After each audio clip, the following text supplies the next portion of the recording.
Pemirsa, setelah heboh pernyataan orang Indonesia sulit glowing karena beban pikiran, Menteri Kependudukan dan Pembangunan Keluarga Wihaji buka suara. Dalam acara Hari Keluarga Nasional ke-32 di Lapangan Karebosi, Makassar, Sulawesi Selatan, Menteri Kependudukan dan Pembangunan Keluarga sekaligus Kepala BKKBN Wihaji menanggapi soal heboh muka glowing warga Indonesia. Menurutnya kondisi psikologis memang mempengaruhi kesehatan seseorang, namun sikap positif dan optimis jauh lebih menentukan. Program-program prioritas Presiden seperti cek kesehatan gratis dan makanan bergizi gratis mampu meningkatkan kebahagiaan. Rahmatika Dewi. Insya Allah nanti kebahagiaan akan tinggi karena ada program MBG, karena ada program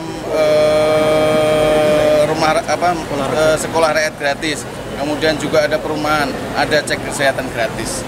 Itu semangat yang mau kita sampaikan bahwa ini program-program yang menjadi tugas saya, yang ditugaskan kepada Pak Presiden, sehingga semua yang diperintahkan Pak Presiden dalam kerangka menaikkan indeks kebahagiaan, insya Allah akan baik-baik saja. Percaya sama saya, Indonesia ini akan baik-baik saja.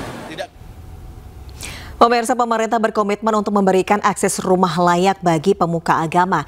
Kali ini giliran guru ngaji dan pegawai ormas Islam yang mendapatkan fasilitas rumah subsidi. 3, 2, 1. Dalam acara ulang tahun ke-50 Majelis Ulama Indonesia, Menteri Perumahan dan Kawasan Permukiman Marwar Sirait membagikan rumah subsidi bagi pemuka agama. Sebanyak 25 orang guru ngaji menerima kunci rumah secara simbolis. Akad masal pun telah digelar melalui KPR Syariah.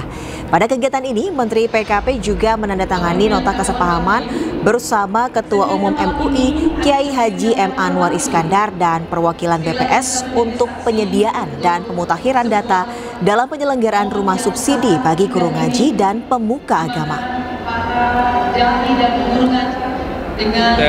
Memberikan 1975 ya Pak ya, tahun kelahiran MUI. Tadi kita hari ini ada berapa puluh titik dan itu diantaranya kepada guru ngaji Pak di berbagai kota seluruh Indonesia. Mohon doanya bisa dimanfaatkan karena Pak Prabowo sudah kasih PPN-nya gratis, BPHTB-nya gratis, PBG-nya gratis bagi masyarakat berpenghasilan rendah. Pemerintah bergerak cepat atasi kebakaran hutan dan lahan di sejumlah provinsi di Indonesia. Tak hanya berhasil padamkan api, 51 orang pun menjadi tersangka karhutla.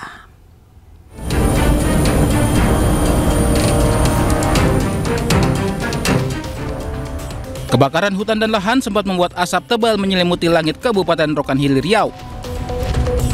Dari data BMKG Pekanbaru, dari 589 titik panas di wilayah Riau, 354 titik berada di Kabupaten Rokan Hilir. Total lahan yang terbakar mencapai 213 hektar. Jajaran Kabinet Merah Putih yang tergabung dalam Satgas Penanganan Karhutla langsung bertindak cepat. Hasilnya sejumlah titik kebakaran telah berhasil dipadamkan. Tak hanya itu, 51 tersangka ditangkap setelah kedapatan membakar hutan dan lahan. Agar tidak segan-segan dan tidak pandang bulu untuk menegakkan hukum, menangkap para pembakar hutan baik itu level korporasi maupun masyarakat. Di Riau tadi sudah dilaporkan ada 43 kasus dan 51 tersangka. Semoga ini menjadi berita buruk bagi orang yang berniat membakar hutan. Meski telah berhasil dikendalikan, pemerintah minta warga untuk waspada di 10 hari pertama di bulan Agustus dan September, lantaran curah hujan yang rendah sehingga rentan terjadi kebakaran hutan di Indonesia. Hingga kini seluruh jajaran terkait terus menggelar rapat monitoring untuk mencegah karhutla kembali terjadi. Tim Liputan iNews melaporkan. Wakil Presiden Gibran Rakabuming Raka meminta kepolisian menindak tegas para pelaku kebakaran hutan dan lahan.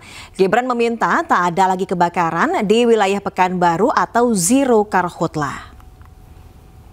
Dan informasi ini sekaligus menutup Pemimpin Rakyat hari ini. Temukan informasi terbaru lainnya di www.inews.id. Saya Deswita Bionda dan kerabat kerja yang bertugas pamit undur diri. Pemimpin Rakyat, pemimpin beraksi, rakyat awasi. Sampai jumpa.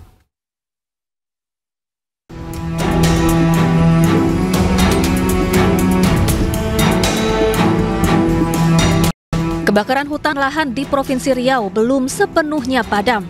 Polisi sudah menetapkan 51 tersangka pelaku kebakaran hutan dan lahan. Namun, masih saja ada pihak-pihak tak bertanggung jawab yang membuka lahan dengan cara membakar. Wakil Presiden Gibran Rakabuming Raka meninjau lokasi karhutla di Pekanbaru Riau. Meski jumlah kasus karhutla sudah menurun sejak tahun 2014 lalu, Gibran meminta tak ada lagi karhutla di Riau. Saya lihat untuk di Riau ini sudah cukup terkendali. Ke depan tadi sudah dipaparkan, sudah ada 51 orang yang menjadi tersangka. Ke depan yang namanya penegakan hukum, monitoring, deteksi awal itu penting sekali. Gibran juga mendesak kepolisian, TNI, dan instansi terkait lainnya untuk menindak tegas para pelaku karhutla.